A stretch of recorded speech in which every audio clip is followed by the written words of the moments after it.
We come in ready to have a negative day. You know, we look at it like that. But you have to change your mindset. Instead of coming in saying you're tired, you know, let's talk about what you have to be thankful for. I always start, and the kids laugh at me because when we do group, my name is Qwana Reynolds and I'm blessed. I don't care what I'm going through. I'm blessed because I'm here to be here, you know. God bless me. So it's like when you say you're tired, it's like contagious. You see somebody yawn, you start yawning. Somebody, you know, so you want to kind of start off saying what you're grateful for. Stop saying you're so tired, because only people that are tired are people that are in their sick beds dying right now. And you know, I always visualize that when I hear the word tired. When you see somebody in the movies, or if you've been close to somebody and they're near death, the first thing they'll tell you is, I'm tired. I want to give up the fight. And then we're in this fight. Are you tired? You giving up? No, we ain't quitters. So, you know, that's why I brought it up, because it's something you get so tired of hearing. So I tell people, instead of saying you're tired, say what it is. You're sleepy or you're frustrated, but you're definitely not tired unless you're ready to die. Now, do you associate that phrase, I'm so tired, with negativity? Yeah, because it's not positive. You know, when you think of somebody who's tired, it's like they're ready to give up. Right. You know, like we all got bills, we got kids that get on our nerves, we got jobs and bosses and things like that, car notes, mortgages, and yeah, those things get frustrating. But are you tired of, you know, doing that stuff for real? Because I mean, you can walk out of here and just get ran over and then you'll be put out your misery. You know what I'm saying? So I'm not tired. I tell God, you know, when you pray, you got to pray with intention. And when you speak, you got to speak with great positive intentions, because God will give you what you want. Right. And then people get mad like, why is this happening to me? Well, you thought about what you've been saying? So instead of saying tired, say what it is. You know, I'm frustrated, I need a day off, but you ain't tired. Right. So that's why I kind of look at it as being kind of negative. Now, someone told me recently, I had cracked a joke, and I had said something about, no, she asked me, this lady, she was like, hello, how are you? I said, you know what, I could be better, damn it. Okay. And she was like, don't say that. And I said, why? She said, because the devil's listening. And I thought that was interesting because, like you said, God will give you what you want. You're right about that. But you're right about that. In hindsight to that, also the devil's also listening. Yes, he is. If he'll try to step in, he'll definitely try to step in. And he will. And when you say things like you're tired, that implies that you're weak, and that means you're an open vessel for any negativity that oozes way into your life. So you got to be, you know, like, that's a good point. The devil is listening. So don't give him nothing to say, maybe I can show up. Maybe they'll take me in now, you know. So you got to be careful. Now, have you presented this book with the facility at the facility where you work at? Absolutely. The kids are reading it, and we have kids that are going through a lot. We had recently had a child that lost his mom while he was there with us, and he's still with us. Wow. And that happened in July, and he carries that book with him everywhere he goes. Right. You know, so it's an honor to have my kids read it, and that's why I brought it into facility first. They got the first drafts of the book, you know, before revisions, before the cover was the way I wanted it to be and everything. So, and they gave me real positive feedback, because before the book, I was posting a lot of my sayings all over the walls in the building. And, you know, people at first was like, what's Ms. Reynolds doing now? I'm always doing something. I'm always trying to make somebody positive. And you know, because you worked in this setting before, people don't want to be positive. Not all the time. Exactly. They want to kind of go through their feelings or whatever. So anyway, the kids love to see the things on the wall. So now for them to have it in the book, I had kids, hey, where's my book? Somebody stole my book. So you know, I had to bring books. It's getting expensive, but they are reading it. Now, did any of the officials, your bosses, the masses, did they have anything negative to say about you bringing the book in and speaking about the book? I thought, I know with my organization, since it is a Christian-based, it's a Catholic organization, right. I knew they wouldn't have much of a problem with it, because it does touch on, you know, parts of Christianity, but they didn't have a problem with it. I also thought that I would get some flack from the higher ups, which is DYFJ, but no, the commissioner came in and actually thanked me, the deputy commissioner, a couple of weeks ago. So yeah, so it's being definitely received in a positive light. I think everybody just wants hope and inspiration and motivation. I think it's time for that. And that's the perfect setting for it. Yes. Absolutely. With the kids. Now, have it been met with negative feedback from the kids? Because you know how they... No. Actually, you know, I'm one of the people they love. Everybody loves Ms. Reynolds. You know, I come, I give hugs. I'm always smiling. So, you know, even when I have to deliver bad news, it's like, oh, okay, it's coming from Miss Reynolds. So yeah, I haven't heard anything. You might have a few co-workers, maybe like one who gave me the side eye, but other than that, I'm good. Really? That person may go on my POS list. Well, the reason why they probably gave you the side eyes because they probably didn't get the book for free. Maybe they didn't buy it, and maybe they took one of the kids' books. I don't know. I'm just saying. How much did you distribute to the facility? Because there's a lot of kids in there. Yeah, and the turnover. So every time we get a group of kids, I donate 5 and 10, Right. and then I got to do it again. But God, that's what I'm supposed to do. It's missionary work. That's right. So it's all good. I'll get it back. Now, besides speaking with the kids about your book to help inspire them, have you taken your talents outside of the facility? Oh, absolutely. I mean, I'm always talking to kids. I mean, my house is one of those houses that kids come to, to get a good word. My son over here, he knows it. Right. Sometimes he doesn't like for his friends to come upstairs, and they definitely don't like the girlfriends to come upstairs. Exactly. Yeah, so I'm always counseling kids. I counsel kids on Instagram. I counsel kids in person. So yeah, definitely. I'm in churches, so it's got to do it. I got to evangelize. Now, without saying the name, what type of facility do you work at? It's a non-secure detention facility for boys. It's basically a group home setting. You would think it's a group home.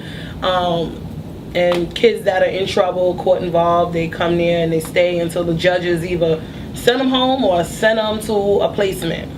Now, for the idiots that don't know what non-secure is, explain to them what's non-secure. Non-secure is funny because it's really like non-secure. So if I had to, I always say it's the feds of, juvenile detention. There are no bars, there are no locks, there are no handcuffs and whatnot. The kids, basically, it's a trust system, and it's because, the kids could leave if they want to be honest, Right. But you provide them with a safe environment, and you constantly counsel them, letting them know it's a temporary situation. If you run, you're gonna have to do this all over again. So it's basically based on trust. So they still have to listen to us. They still have to ask to go to the bathroom, to get up, to walk around. We take them to school every day. We take them on trips. So non-secure detention is just what it is. It's non-secure. They're away from home because they're gotten in trouble and they're court involved. Now, with non-secure, are there fights that occur? Yes, there are fights. Theft, robberies? Have we had? Yeah, there's theft, there's robbery, but we haven't. We've been blessed that we've had a great facility. We haven't had any major incidents in our facility. We actually have more incidents in the school when we take them to school and they get around other kids. But we've been very blessed that we really don't have incidents like that in our facility. Okay. Yeah. And how long have you been doing this kind of work? 6 years in October. Wow. It'll be 6 years October 7th. Nice. Yeah. Nice. Before that, I was working with other non-for-profits in Head Start. So I worked with the little babies, before. And now I'm with the population that I love to be with. When you say baby, criminal babies? No. Well, it's so funny. Let me not go there. But, it's a great setting. Head Start is a great setting if you want to get into early childhood and development and you want to work with teenagers. You can see a lot of the issues that the kids are going to have growing up from young. It shows up young. So that's why Head Start is very important. The government tried to do away with it, but it's important because you get those screenings early and all those behaviors or the mental health disorders, you address them early and hopefully the kid will, get the help that they need so they don't wind up where I work at. Now, how was it for you introducing what you do outside of work and presenting your book to the facility? How was it met, initially? I just brought it in. That was it? Yeah, the wonderful thing I love about where I work at is that we do self-evaluations every year. And in the self-evaluations, you're directing, you tell them what your visions are for yourself, not for the job, your personal visions. Right. And when I first got there, my personal vision was to do just that, write a book. So when my director realized that I actually done it, he was like, man, that was on your self-evaluation, congratulations. Because how often do we set goals and we say we're going to do it by this date, this day, and it never happens at all. Right. So he was actually really shocked. It's kind of mind-blowing because anything I've ever said I'm going to do, I've done it. Right. So, yeah. Now, what about when the kids go to court? Has this book of yours been brought into court? Has it been mentioned in court? You know what? Court services, I got a few friends in court services, so they got the book. Nice. And they know me because I used to go in detention when I was also, I'm a case manager now, but I used to be a youth development counselor, and I escorted kids to, school and court. And I would sit there and read the Bible the whole time because you're in the middle of nonsense, you cursing, the fighting and whatnot in the detention room, and I sit there with my Bible and I just be reading and writing, and everybody knew they had a seat for me and they had a Bible for me when I got there. Okay. So I don't think it's any shock that I wasn't like a raunchy person that just decided to go laugh and they're like, oh yeah, she's full of crap. No, so people that know me know that I'm real about this. This is for real for me. Which court?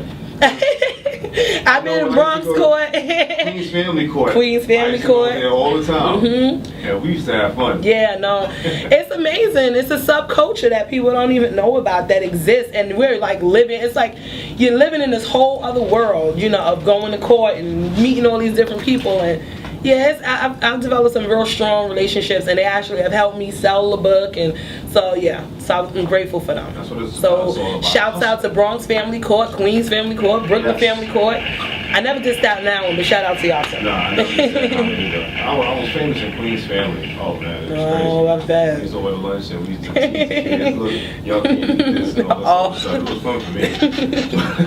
But I want to get back to some more questions, but now I want to get to another classic tune. Here is Foster Silvers with Misdemeanor on the KO Show, y'all. I've pulled that for a long time. I love that song. That's one of my favorite songs. There's no curses in it either. I love that. You shut up.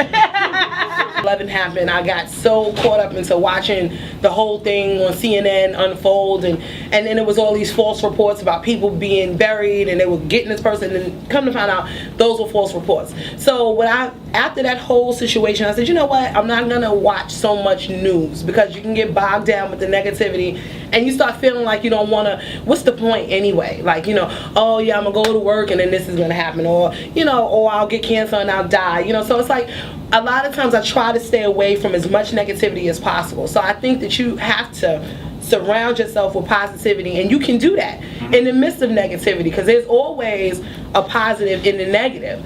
So what I deal with people that come to me, because my phone is on 24 hours a day. Anybody who knows me, they can call me and ask me just about anything, and I'm always there. Right. So me being that kind of person, I have to also protect myself. So I limit the amount of time I spend on the phone counseling people, because you do want to help. But at the end of the day, you gotta help yourself. You gotta help yourself. I can give you the guide, I can give you some tools or whatever, but if you don't want the help, you're not gonna receive it. And we just went to a conference with Les Brown, and he said, work with the willing. And that's it, and so that's what I'm in the business of doing. I'll counsel you a couple of times. If I see you haven't made any progress, come back when you're ready. So that's how I deal with, people that have a lot of negative, because I don't think that you just have negative. You actually kind of start being addicted to it. The negativity is like a drug. How they say drama queens, people like being around drama, so you gotta remove yourself. I grew up in a very negative place, but I always found positivity, whether it be through the arts, writing, making up raps, being in dance groups and doing talent shows or whatever. Our parents were, getting high and all that stuff, and things weren't the way they need to be, but we found ways to make it positive. Have you ever worked with someone where you just had to just throw your hands up and just give up, and you later on regretted it? No. Not at all. Nah, because you have to, when someone is on a course of destruction and that's all they want to do, you can't stop it, because you're not God. We're human. So you can't blame yourself for anything. I had a weird encounter, like where I spoke to somebody on the phone, and half an hour later they killed themselves. Wow. Right. So, and it had nothing to do with me. It had to do with their circumstances. And you can blame yourself, but you can't, because that person was ready to go. So after that, I just know that every moment that you're with somebody is precious, but if they don't want to help themselves, there's nothing you can do to stop people from doing what they want to do. So you do see this ahead of time? Say again. What you mean? Like when you see a person that is just headed towards destruction and you can't really do much to save them, and you got to just give up and just let go. Yeah. You like say a prayer. And you always give it up to God. That's where you got to put it. It's in God's hands. You know, we don't like hearing that when things are not going our way. It's in God's hands, but it is, because He's the only one that can turn it around. Right. You know, and He can give that person that strength to turn their situation around. So I always keep people up in prayer all the time. I'm always praying. I wake up praying. I go to sleep praying. Sometimes I wake up in the middle of the night and I'm always constantly praying, because I'm always praying for people's health and wealth and mental strength and just everything. So yeah, I always give it over to God. Never give up completely. Just because I won't stay on the phone for 3 and 4 hours at a time, it doesn't mean that person isn't in my prayers, because they definitely are. So you can love them at arm's length. You got to. Close to your heart. You got to protect you. You got to protect your gift.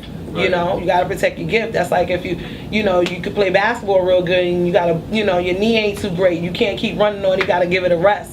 Else that whole gift can be taken away from you. Right. And you don't want that. So you got to protect your gift at all costs. Now, with your phone being on 24 hours a day, 7 days a week, does it affect your family life? They're used to it. They used to it. You sure? Yeah. I think they are. I can ask some questions. Yeah, you can ask Dre. I mean, he knows to tell you. My phone is on, and I'll pop up and like, what? That's Dre's willing to speak.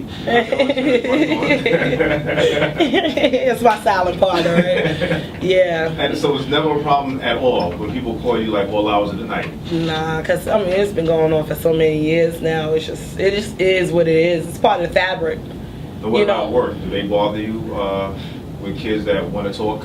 Yeah, kids want to talk every 5 minutes, So I had to design better hours so that I can get, work done when the kids aren't in the building. So I have hours when I can just get paperwork done, and then hours when I'm there just with the kids. Because it's hard to tell a kid, no, I can't talk right now. But I'm getting better at it. Yeah. Because if you're not going to be productive, I was writing something the other day about the difference between busy and productive. A lot of times we get so bogged down with the busy work that we forget to be productive. But we just seem like, oh God, I'm so busy. But what are you really doing? So my conversation with the kids now, I'm more focused. Because kids, they'll just tell you what you think you want to hear. They'll just smooth you out or whatever for a good report to the court or whatever. But I like to be more productive with the kids. So my conversations are more goal orientated and focused. And when you do that, kids don't want to talk that often. They don't want to talk as much. Are you the staff person that everybody leans on? Yeah, my office is the fun office. It smells good. It's clean. I always got treats in there. So, they pull up a seat and come in. All my people, they come in like half an hour before they punch in just to sit and chat. So it's a real family environment at work. But that has to be tiring. Nah, actually, one of the things, I'm claiming it in the name of Jesus. When I get big and I make it big, that's one of the things I will miss, that family environment that you create at work, and, because that's your work family. You got your home family, you got your work family. I will miss them. Even the ones that get on my nerves. It's not that many, it's probably just one. But those are the people that's the stuff I miss, having that routine or whatever. And, when you out a couple of days, people looking for you like, wait, what? You ain't coming to work? I'm going to miss that. Yeah, but that can be so tiring. Because I was the staff person that everybody leaned on. They know Mr. Otley, get the job done. Mr. Otley, keep these kids in line, hands behind your back, look straight, everything size order. It was cool sometimes, but then there were times I just wanted to just chill. Yeah. I couldn't even use the bathroom without somebody calling me wanting to know where I'm at, what I'm doing.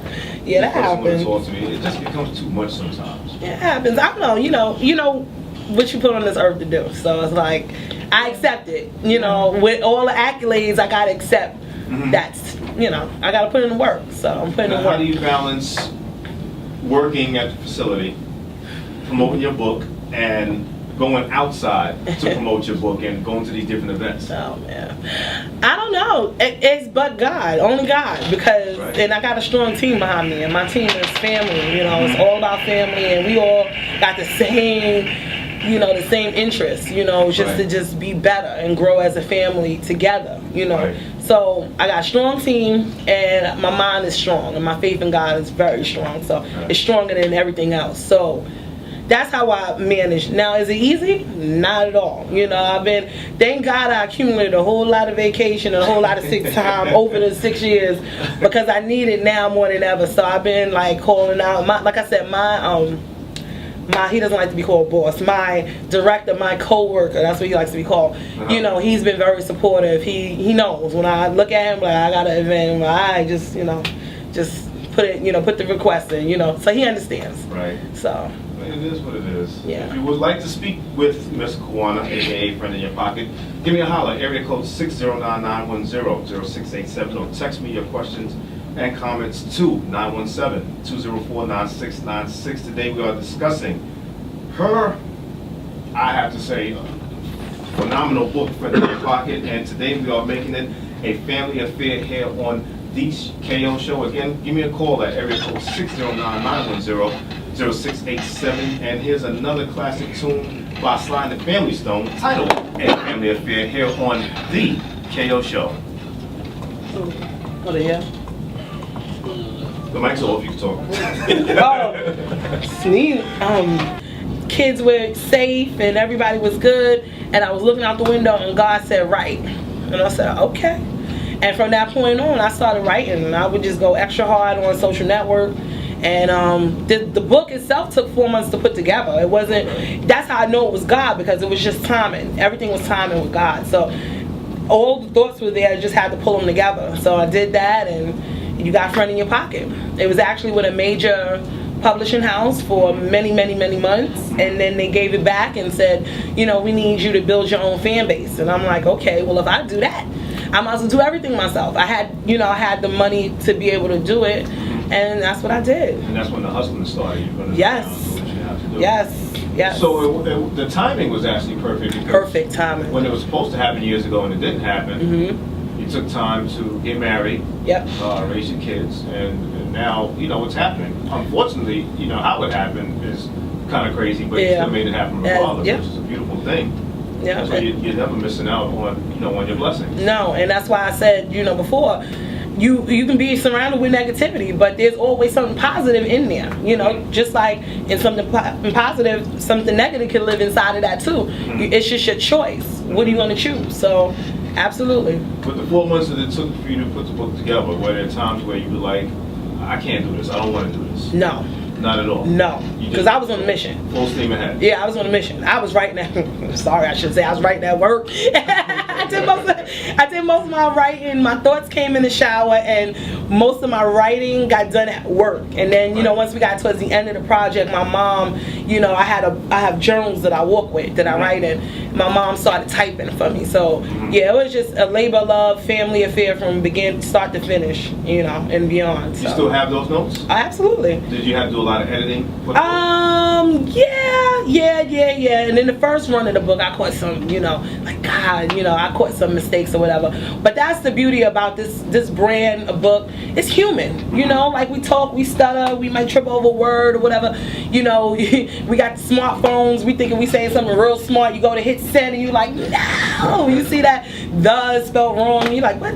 So that's the kind of book it is. It's like, you want everything to be perfect, but at the end of the day, nothing's perfect but God. So it didn't take a lot. It didn't take a lot, but I had help. You can take those notes, frame it, and sell it. Yeah. Those notes. You want to know what's so interesting about that? You're saying that I had a conversation with Wendy Williams, and she saw I took my book and I read a book, and it's called. Oh God, I gotta curse because that's the name of the book, and I want to get this. I don't remember. This is the KO Show. You can curse. The book, it's really a book, guys. Please check it out if you want to. It's called Bullshit or Fertilizer. Okay. And in this book, it's an artist collective of this guy. He gives his friends all this advice, and they're mainly like artists. And one of the things that he said was, you have to walk with your gift. Whatever your art is, whatever it is that you're doing, you have to be walking with it. So I was always walking with my book. And then once I got it, finished, I didn't have it printed because I couldn't find a printer. Right. And so what I did was I ran it off. I copied every page. I had an art project. I cut it, put holes, 3-hole punched it, and put ribbons through it, and it looked real cute. And I carried that with me until I got my book actually printed. And when I ran into Wendy Williams at one of her book signing events, she said, this is going to be the book that's going to be going with the Win Fabulous, quote unquote. And this is the one that you need to put in the safe because this is the one that's going to cost the most money sometime down the line. And I listened to her. So it's amazing that you even said that because it's the truth. Yeah. Right. because it is destined for greatness. Thank you. Because a lot, like I said, a lot of people have asked me about the book. Thank you. They don't even know who you are. They think it's who's been in your pocket. Exactly. And I go on to explain, you know, what the book is about. And I don't know if they were able to check it out, but they did ask a lot of Well, questions. it should. It's on Amazon, Sony, iBooks, Barnes & Nobles, Kindle, Nookbook, on my website, friendinyourpocket.com, Smashwords. You can find me anywhere. Print is exclusively on friendinyourpocket.com and amazon.com, and digital media is everywhere. Now, how can people follow you if they can't find the book? Where can they find you? They can go to _FIYP at Twitter, Friend in Your Pocket, Instagram, Facebook. Just Google me, baby. Friend in Your Pocket, it comes up. So no excuses. Go get that book. Come see me. Well, you heard it here first, and we're about to wrap up the first hour of the KO Show, featuring Qwana, aka Friend in Your Pocket. We'll be right back 5 minutes after the hour. If you have any questions or comments, feel free to call up area code 609-910-0687 or text me at 917-204-9696. Again, we'll be right back 5 minutes after the hour. I would say don't touch that dial, but you probably want to go on Instagram to see what's up. So go to Instagram, do what you got to do, and we'll be right back here on the KO Show, y'all.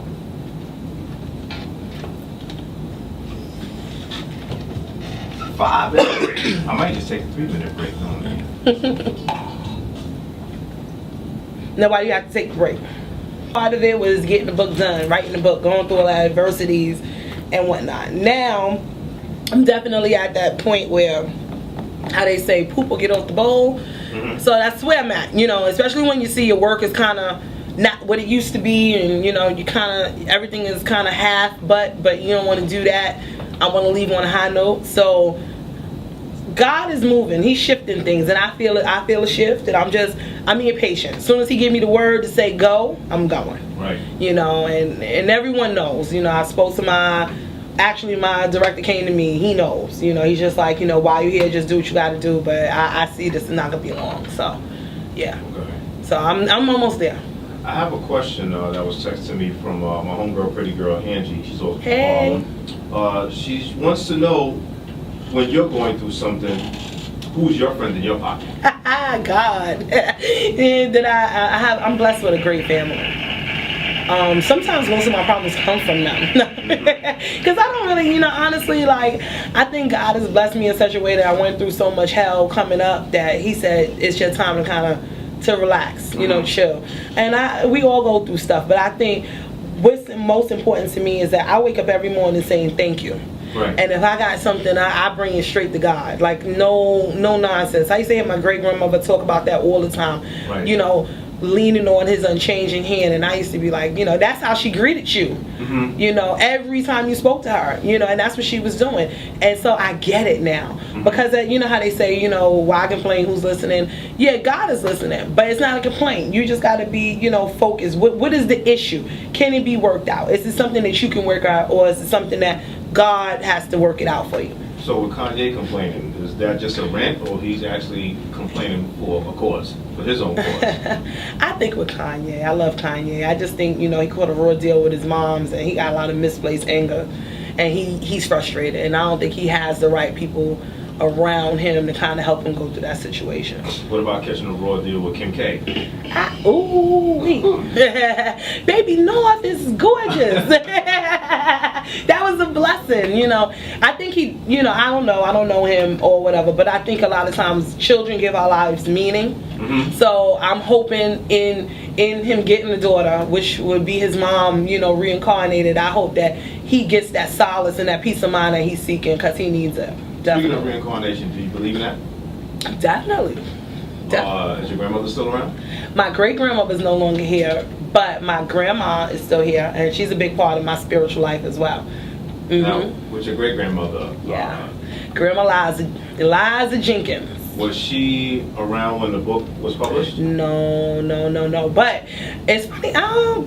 She's here with me now because she's talking to you, because one of the things, I go to St. Luke's Baptist Church in Harlem, and 153 in Amsterdam? No, on I know it was right across from the cemetery. No, Yeah. the one across the park on 123rd and Morningside. Oh, okay. Yeah. Okay. Oh, that one. Yeah. Yeah. I know you're talking That's about. so funny you bring it up. One of the things I talked about at my book signing at the church was my great grandmother, Eliza Jenkins. Mm-hmm. She used to give me a little tiny book called The Daily Word, and that came out every week. And if I didn't see my grandmother, and she's from the Bronx, Academy Garden, stand up, she would give me that book, and if I didn't see her that week, she would mail it to me. Mm-hmm. And I was always with pocketbooks and stuff, so I would always carry that book in my pocketbook. Mm-hmm. And so when I came up with the concept for Friend in Your Pocket, it was like a no-brainer that this book had to be small enough for you to carry in your pocket, because it was reminiscent of that daily word that I used to get from my great grandma. So it's it's nothing but God why you brought that up. So yeah, so she wasn't physically around, but I know in spirit she's here. Yeah, She guided me. The one on 153rd I sometimes go to. Oh wow. Yeah. That's I nice. like to go the first of the month. Why? To get communion and the wine. Because the wine is great. Oh God. Mid-afternoon. Jesus pray. You know who goes there also? DJ Alamo from Brand Nubian. He has a book. He do? Yes, he does. So he's no longer DJing. What? I know he's not a DJ. What? Huh? Is he still DJing? Is he still DJing for who? For Brand Nubian. I don't know. He's always there. But I gave him the book. He has the book. Really? Yes. Yeah. Yeah. He's always there. Yeah, he's a cool guy. I don't know what he's up to right now, but he's still around. Your daddy is. You're not lying about that. Yeah. I want everyone that's listening to the show, again, call me with your comments or questions. Area code 609-910-0687 or text me 917-204-9696. We're sitting here with Qwana, a.k.a. the author of the book Friend in Your Pocket. And today's show is a family affair. Speaking of family affairs, I want to get to another famous family that we're all familiar with, the Jackson 5, with I Want to Be Where You Are on the KO Show, y'all. I don't know what that means. So I think, people hear the title and they're like, what is Friend in Your Pocket? It sounds fun. Depending upon what circle you're in, it could be a different kind of Friend in Your Pocket. But no, so I put up the content, in the book so people could see, okay, this is a serious, book. Right. But it also has humor, it's also light. It's just a human experience. I thought it was actually geared towards the gay and lesbian population. Right, because of the umbrella, the rainbow umbrella. It's kind of dope though, right? Yeah. It's actually created by a fabulous artist named Lays Hussein. He's out of Jersey. Okay. He's out of Jersey. I found him on Instagram. Okay. So take this platform that is free for now very serious, because great things can happen. So yeah, for me the colors just represent childhood. And a lot of what we go through is centered around childhood traumas. Right. And I love colors, and I feel like those are the things that return us back to childhood. Mm-hmm. And so I wanted the book to appeal to children. Right. And anything that appeals to children appeals to big children, which are adults. Right. So I wanted to make it fun and friendly. It's something like we've never seen before. This actually is a work of art on canvas that I took and turned it into the book. And that was the purpose. Yeah, it's nicely done. It's very colorful. Thank you. You can't miss the book. And I noticed on your Instagram account, when you are sitting with someone or you are promoting your book, and everyone is holding the book and you're taking pictures, it grabs your attention right away, because it's like, what's this Friend in Your Pocket? So the colors are a nice choice. Very, very nice choice. It was cleverly done, actually. That's God. That's God. On page 68 of your book. Yes. Fuel Your Dreams. Mm-hmm. I'm going to read a little bit of it. It says here, in order for a dream to be put in motion, it needs wheels for support, the body for structure, a fuel source for movement, and you to point it in the right direction while keeping a steady pace. Have you ever noticed that when you're on the verge of achieving a great dream come true, you can't sleep? That's right. My question to you is, what if you can't afford to fuel your dreams? You can't afford it. Everything's possible. Why can't you afford it? A lot of times we spend our money the way we want to spend our money. Okay. For females, it's shoes and handbags, Mm-hmm. Perfume, whatever, an outfit for the club. For guys, it's some Ciroc, you know what I'm saying, haircuts, sweet, you know what, and sneakers, they stand online for Jordans, and so I believe if we invest way too much into other people's visions sometimes. Right. Okay, Jordan is off the ground. We don't need to invest no more money in him. That brother, the guy, he has his money. This is true. People buy sneakers over and faithfully. over again. And you know, my boy's sitting here right here, even to my brother, the same sneakers I've been buying them for the last 20 something years, they even still buying now. Right. You know, so it's hilarious. I see it. So I feel like we all have the money, but we spend our money the way we want to. Right. It's your value system. What is important to you? Mm-hmm. So I can't get the newest LV bag or Gucci bag right now, but that's okay, because if you do your vision right, you'll be able to afford whatever you want. And if you do it really right, you'll be getting all that stuff for free. I always marvel at the fact that we fight so hard to get cars and jewelry and shoes and pocketbooks, and then when you're a famous celebrity, people give that stuff to you. They beg you to wear it, you know, and shout them out, you know. So it's like, you know, you do it right and you'll be getting all that stuff for free. So, you know, I'll sacrifice now. It's not even a sacrifice. It is what it is, because I'm on a mission, you know, so I don't even feel that, you know, like I'm missing out on anything. So I think a lot of times we don't fuel our dreams because we feel like, you know, we're going to miss out on something. You gotta go for it. Are you ever met with, I don't want to hear that. Oh, please. Oh, yeah. You're talking to, what you're saying is not true. Practice what you preach. That's How right. often do you get that? I don't really get practice what you preach a lot, because I'm pretty consistent. Okay. That's the one thing I don't really get a lot. Like, you know, some, even like down to like cursing or whatever, I'm getting better with that, because that's something that I'm actively working on. It's my only vice. I don't use drugs or nothing, but I can curse someone out. But I don't, you know, in my head I'm cursing them out. So, you know, that part of it I don't have too much to worry about. But, you know, like I told you earlier, a lot of people want to live in negativity. They like that house. That house is really nice for them. You know, it's an excuse. It's a crutch. So I got a friend at work, and we always laugh. We're like, oh, here comes Ms. Reynolds again with all that friend in your pocket. And he's Spanish, and he says it in Spanish, and I can't say it because I can't remember. But it's a joke, you know. But I know sometimes he means it. But I give him a hug, and it's all over. You know, whatever he was feeling, he don't feel like that around me. Right. So I'm all into changing your atmosphere. You know, Gandhi said, be the change you want to see in the world. And that means starting with yourself. You know, you got to start with yourself. So if you want to see more motivated people and more jovial, joyous people, then you got to have that kind of environment. So I don't care what they say. I'm gonna still do it. Your page of gratitude. Yes. Takes up most of the book, right? Pages. Pages and pages of gratitude. I'm going to mention names. Yes. My ride or die, my best buddy, my loyal companion, who was with me shooting in the gym. Amen. Big Dre. You're the very best a partner a woman can ask for. Yes. Thanks, buddy. Oh. Dee Dee and Moose. Day Day. That's Day Day right there. Dwayne. My brother. Racy. Sister. Redhead Rashad. That's him right there. How much of an influence have all these people played in your life? Tons. Because, like I said, I started off a little rough, you know what I'm saying? So I met Andre when I was 14, so he didn't come from the kind of environment I came from. He had a decent upbringing, you know. When you say decent, what's decent? You never got caught for what he was doing. You know, he didn't come from, you know, I came from the hustlers, you know, that's my pedigree, you know. Okay. My family's the street family. Okay. And then at the point when he came, both my parents were, you know, on drugs. So my father was real crazy. He still is. So, I mean, he stayed around for all of that, you know, and he didn't have to, because I came with a lot.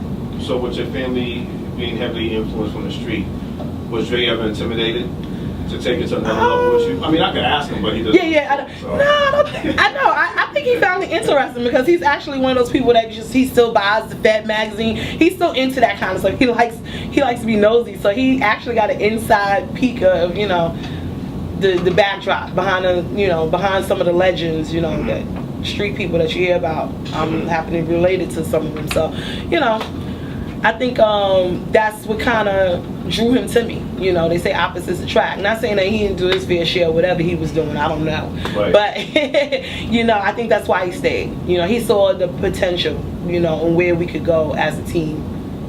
How much of an influence does your book or who you are as a person have on your family? Do they brush you off sometimes and say, look, I don't want to hear that positive talk right now? Like, this is not the time and place for it. Well, so if you had reality TV cameras, they've been real funny the last few months, like getting this off the ground and getting everybody invested, you know, because it goes from a financial investment. I got some family member that is financially invested in me, but then I have you know, my laborers over here and, you know, my Hope Nation. So getting my younger brother on board, he's fresh out of college, you know, play ball, supposed to go overseas, and he's not where he wants to be right now. Right. But I got him with me, and he's been with me since, you know, since I was 9 years old. So I feel like God is doing all this for a reason. Like, you're not meant to go this way. You're meant to stay with me and help me build this empire. And some days he don't want to hear that, because, you know, he want them Jordans. he want a car. He want these things or whatever. But we good. So I'm telling him, like, a lot of what I just said goes for people in my family. Like, we're good right now. Let's just stick with it. Let's keep going. We're gonna be fine. So a lot of it is like just getting people invested. But what's been going on, the beauty about this whole Hope Nation movement that Friend in Your Pocket is stirring up, is that people are coming out and real tears are being shed and real hugs are being given out and people are really being helped. And I'm like in awe of it, you know, like me, you know. So they're seeing it, they get to witness, you know, what I've been telling people about, what I've been telling them that happens on Instagram and inboxes and on Facebook, and, you know, the emails that I get from people that say, man, your book is really helping me. So they're getting to see that now, so it makes it easier for them to do what they do, because they know they have a real purpose now. Do you plan on remixing the book, or you want to leave it as is? Oh God, you sound like my older brother. Well, he's like, oh, you know, you should get a red cover, you should get a purple cover, you should, you know, he wants all these different colors. I may have a limited edition cover coming up for Christmas. Definitely gonna do that. Session 2 is already finished. We're gonna launch that off in April or May of 2014. Nice. The children's book is done. I'm gonna be unveiling a sneak peek launch at the Circle of Sisters October 19th and 20th. So bring your kids down. They can get a Friend in Your Pocket, you know, book for it's called Friend in Your Pocket Conversations with Mini-Me. Yes, miniature I forgot what it's called. No, here it goes. Miniature images needs inspiration. So, you know, we think that kids don't need inspiration, but they need the same kind of information and inspiration and hope that we get. They need it too. So that's what it is. Mini-Me. Beautiful. We're here sitting today on the KO show with Qwana, aka Friend in Your Pocket.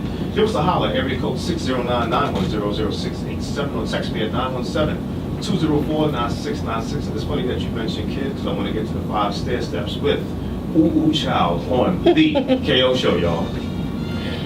Rashad, you jinxed me, you craphead. Because I gave them so much grief because they couldn't remember what Minnie stood for. You know, if you're a musician and you're around people that don't appreciate music, you should be around musicians. So I think it's important that we first we identify what are our desires, what are our goals, what are our passions. And then once you identify those things, now you got to act on it. But it's not easier said than done. You can do it. You know, and I think what's the difference is when we were kids and you were in school, your teacher was always encouraging you. You can do it. You can spell that word. You can pass this test. As we get older, those cheerleaders diminish, you know, and then you around a whole bunch of people that's telling you, yeah, you ain't gonna be able to do that, man. You need a lot of money to do that. You ain't gonna be able to do that. Everybody's telling you what you can't do. Right. You know, you need to be able to step out and say, I will do, I can do. And that's everyday spirit training, every day. You know, you gotta convince yourself, and then eventually you will realize that you are possible. So it's possible. And again, like you said earlier, if you're not trying to stay positive and influence yourself, then you just got to take a step back and let them just find themselves and do what they have to do. That's right. I mean, it's like going to a psychiatrist. The psychiatrist is just as good as the patient. You know, that's like going to the doctor. If the doctor says you have this, and this is the remedy right here, and you say you take the pills for a couple of days, and you say, man, the hell with this pill, I feel a little bit better, but you're not totally better. We all do it. You get strep throat or something, they put you on medication for 7 days, and you wind up taking the medication for 5 days, or it's 14 days, you take it maybe for 10. So I think the patient, which is you, the person, has to want to do it. Again, working with the willing. You have to be willing to work with yourself. And if you're not, then none of these things are going to work for you until you're ready.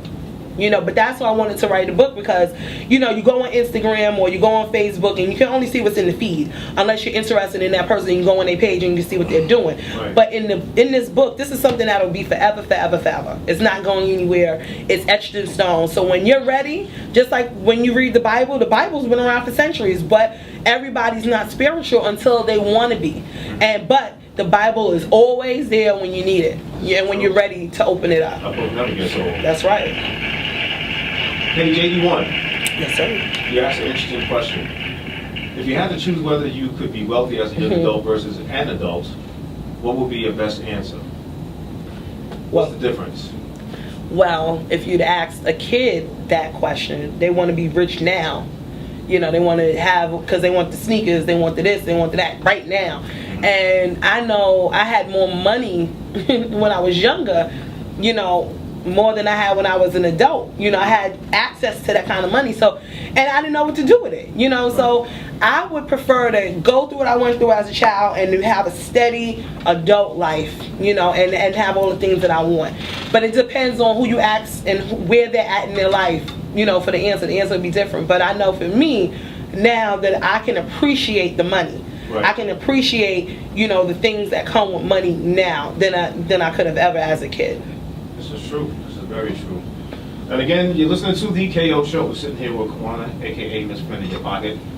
Give us a holler at area code 609-910-0687, or you can text me at 917-204-9696. And speaking of, if you want to be wealthy as a kid or as an adult, you know I got a joke that's going to come behind it. Oh boy. We're going to listen to a classic Soul For Real, every little thing you do, because what are they doing with themselves right See what I'm saying? now? The KO Show, y'all. You see what I'm saying? Like, come on. All these kid actors and stuff had all this money when they were young. Parents even blew. Look at Gary Coleman, God bless his head. Yeah. You know, like security guard, hopping on cars. You see what I'm saying? Like, he would have really appreciated the money as an adult. Not having a stable place to stay after you made millions. Oh, that's awful. His parents was tricking that paper. Yeah, they played him. And he was the sick kid that day. You're like, how you take that boy money and do that? No, he got health problems. Kid, he found going shopping. That's crazy. Yeah, like, come on. Into when she introduces me, you know, to them as her little brother, they go, you know, that's great. You know, you have to stick, you know, with your sibling next to your sister. You know, she's doing a great thing. So just meeting people and just hearing, you know, their reaction from it is, you know, it's gave me the fuel to kind of, you know, put a lot more energy into this movement. So, you know, it's been great though. Like I said, you know, I'm enjoying every moment of it. Like she said, you know, all these events and dates that she throws at me. Some nights I'm like, come on, sis, you know, I don't really want to talk about that right now. Like, I know. So, you know, it's been hard though. You know, everybody's tired. You know, nobody's tired. That's the terrible T word. See, look. You just said not in that sense. Not in that sense of like not tired of success, but you know, it's draining sometimes. You know, yeah. You know, just seeing, you know, what the future holds. You know, you're like, man, you know, we have a lot of work to do. You know, we've done a lot, but we still have a lot more to accomplish. And I'm just, you know, proud of her. What about your personal focus and goals? Are you still working on that as well? Yeah, I'm still pursuing the overseas thing. Okay. You know, trying to jump ship. Trying to basketball. Oh Lord, no. No. Nah. Yeah, I'm still trying to pursue getting overseas for basketball. But why overseas? Why overseas? Why not here? Money. Yeah. You know, the money opportunity is a lot more great overseas. So you know. It's true. But at the end of the day, if he's it's something not that's, going. you know, she doesn't want me to go. No. You know, we have that back and forth. I tell you, you know, you need me. You know. So, but yeah, so if I need you, I can't have you overseas. You can't run in your pocket from overseas. So he's not going nowhere. Nah, I need him right here. I told her I could do, you know, some type he of collects the money. I mean, there's always PayPal. He can collect it that way. Nah, I just like to have my family around me. I love it. It's a blessing. This is true. This is very true. I also think that once you have a close-knit circle, like Drake said, no new friends, you know who you can trust. Even though you still got to keep one eye open. I gotta watch him. He might take my money and go overseas. But it's a good thing when you have like a team. Yeah. Especially a team that you know very well. Yeah. That's close by you. It's nothing like it. That's a great feeling. Important. Yeah, this is always a great feeling. But I'm glad that you do incorporate family into what you're doing every day, all day. Because again, at the end of the day, you guys can have disagreements And do we? Yeah, and you'll still speak later on. And do we? We love hard, we fight hard, we go at it. Yeah, you gotta do it. Yeah. Sometimes you gotta knuckle up, but it is what it is, right? And that's part of it. I just want to show people that, use the people around you. God put you around the people you're around for a reason. I think we kind of lose sight of that. Right. So when this whole vision of Friend in Your Pocket, I didn't see the family, running around with me, but it was just a natural progression. I had been with them my whole life. I helped raise him. So it was just easy to say, oh, I need you to do that, I need you to do that. So everybody's roles fell in line. Dre drives us everywhere. He drives the bus, and then he comes home and he drives us places. Before Friend in Your Pocket, you could always catch me with him in the passenger seat. So now it's just natural that he does all the driving and the organizing. Rashad is, he's the fake planner. He plans everything. He holds the money. He does that. So everybody, my other son, he's good with computers, the one that's sitting here with us now. Okay. And so I'm trying to get him on board. I'm going to get him on board with being the IT point person, along with my niece Dejanay. She does all my IT stuff. So she runs my fan page, and then I have my other son, he's in school, so he can't help as much as I would like him to, but he can't. He has another focus. But I have his beautiful girlfriend, Samaya, and you shut up. She does all my, my pictures, and she gets she's my personal assistant. So everybody has a role. And then Mama, she handles the difficult personalities. I'm very nice, and Ma's not taking no shorts from nobody. So when I have a difficult situation, Ma steps in, and like I said, I got fiduciary partners, family that helps me financially or whatever. So it's just been everybody's role God has shown me throughout this whole process. But it's nothing like it. It's definitely always about a family affair. And again, we're sitting here with Qwana, aka Friend in Your Pocket. We're discussing her book, Friend in Your Pocket, Conversations, Session 1. Give us a holler, area code 609-910-0687, or text me at 917-204-9696. The other interesting question I have before I get into a song. Yes. Whatever happened to, you just spoke about family, whatever happened to Ron Ozzy's family when he got in trouble with the IRS? Just think about that. We're going to get into classic Ozzy Brothers. It's your thing. Held him down. Or the KO show, y'all. You stupid. I don't know what the hell happened to them. What happened? They had commissary for him. He was good. 28th and Lenox Avenue, Black Star Music and Videos. They can pick up a physical copy of Friend in Your Pocket there. Black Star is a staple in the community. Amen. So you also want to go to Black Star and pick that up. Now, where can anyone find you if they want to hear you come out and speak on the book? Yes.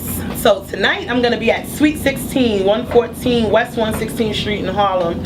I'm going to be there. It's grown and sexy, pampering party for women and men. Okay. And then this weekend is a big weekend. I'm going to be at Women Doing It Big Part 2. Men Do It Big too. And that's with Dr. Tiana Von Johnson. And it's a wonderful convention, a 2-day convention where women and men get together and share their stories and strategize how they can make their visions become realities.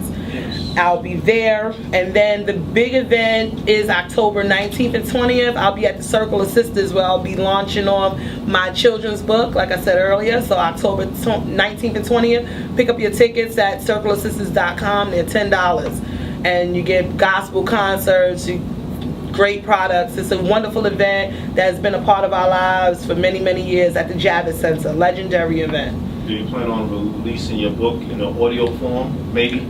Yes, I mean, do people want to hear my voice? If they want to hear my voice and hear the punctuation, because if you have the book, you'll notice that I have things capitalized and quotation, because I want you to focus on that word. That word is important. Okay. So when I do that, it's not a grammatical error. It's done purposely because I want to draw your attention to those words. Okay. So definitely, I would love to do an audio book. I would actually like to do, I like to do all those like Disney movies and do voiceover work. I think that would be awesome. So yeah, so it's possible. And now you have your family here with you. Today Yes. is a Family Affairs show. Please introduce again everyone that's in the room with us. Yes, so to my left I have my younger brother Rashad, aka Qwana Reynolds. I have my oldest son Deshaun, aka Day Quigley. On Instagram he calls himself a temporary Mr. Thotty Pimpin'. Or what is it? Pippin'. I have my lovely personal assistant Samaya Abdullah. and my husband Andre Frasier. It's always a family affair. Yes, and you know you're our adopted brother. Yes, I am. No, we took him in. That's our brother right there. So I deal with my demons and issues every day. Yeah, well, we got you. Yeah, it's tough. It's very tough. Got you.